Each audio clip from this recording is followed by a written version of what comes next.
Olá, pessoal. Eu sou a professora Gislaine e vou fazer a correção da segunda semana de História. Número 1. Leia o texto abaixo. Circule as palavras desconhecidas e registre seus significados de acordo com o contexto nas quais estão inseridas.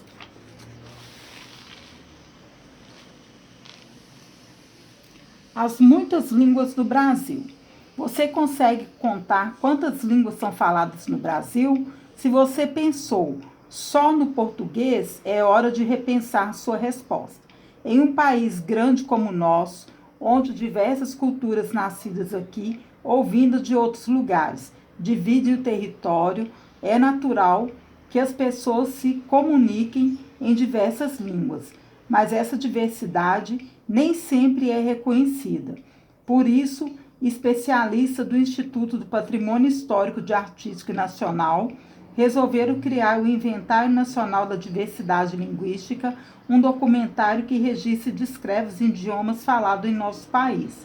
Por enquanto, o inventário inclui 3 línguas: o italiano, uma variação do italiano trazido do norte da Itália por imigrantes e falado no Brasil por seus descendentes, o assurini do Trocará, uma língua da família Tupi-Guarani, falada por indígenas Assurini, e o Guarani Mibiá, língua falada por indígenas em grande parte do nosso litoral.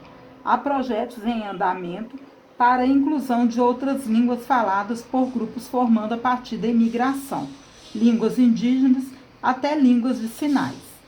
Número 2. Leia aqui, pessoal, as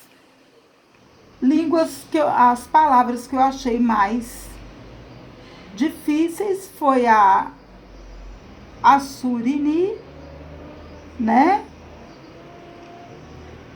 Mibiá. E deixa eu ver aqui qual mais.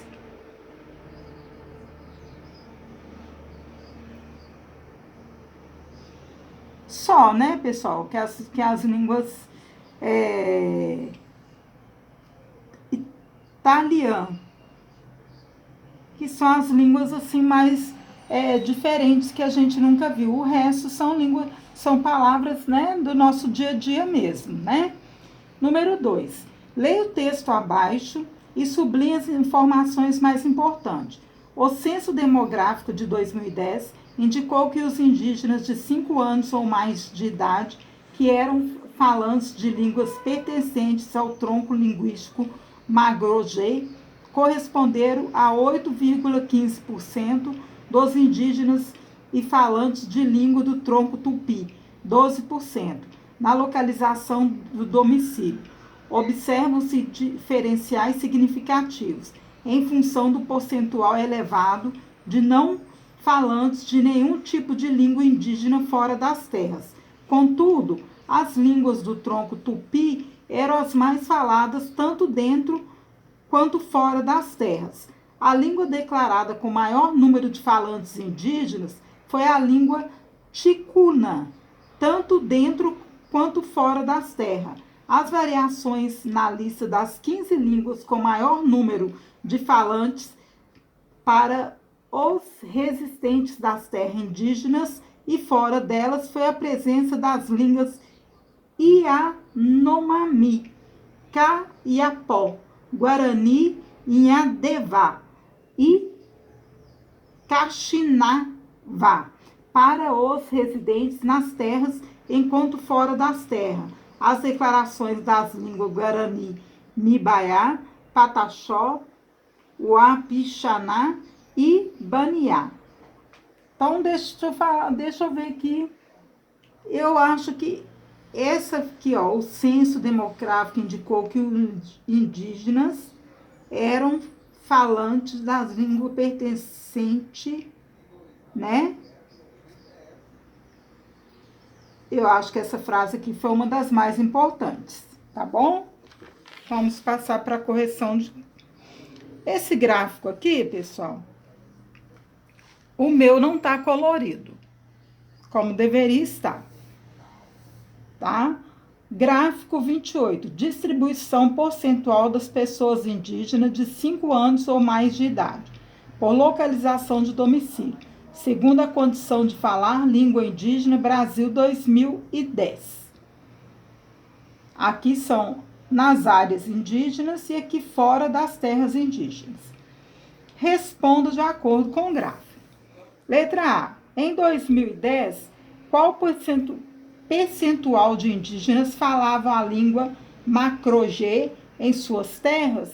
13,2%. Letra B. Em 2010, qual percentual de indígenas falavam a língua macro-G fora de suas terras? 1,9%. Letra C. Qual percentual de indígenas falava a língua tupi em suas terras? 18,1%. Letra D. Qual percentual de indígenas falava a língua tupi fora de suas terras?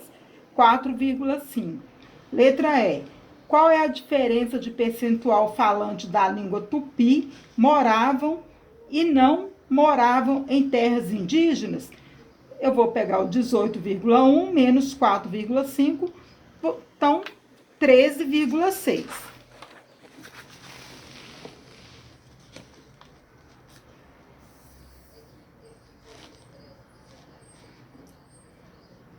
Número 4. Leia a proposição abaixo e argumente, dizendo se concorda ou não e por quê.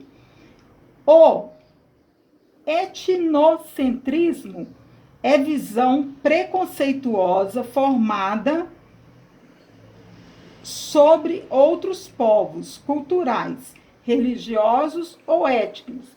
Quem é etnocentrista julga inferior uma cultura diferente da sua? Então, isso aqui é uma resposta pessoal, tá? Que, ó, raiva, não fico com pena. Quem tem preconceito, não, no fundo, também sofre. É mais uma vítima da própria ignorância. Então, espero ter ajudado e colaborado com a correção de vocês.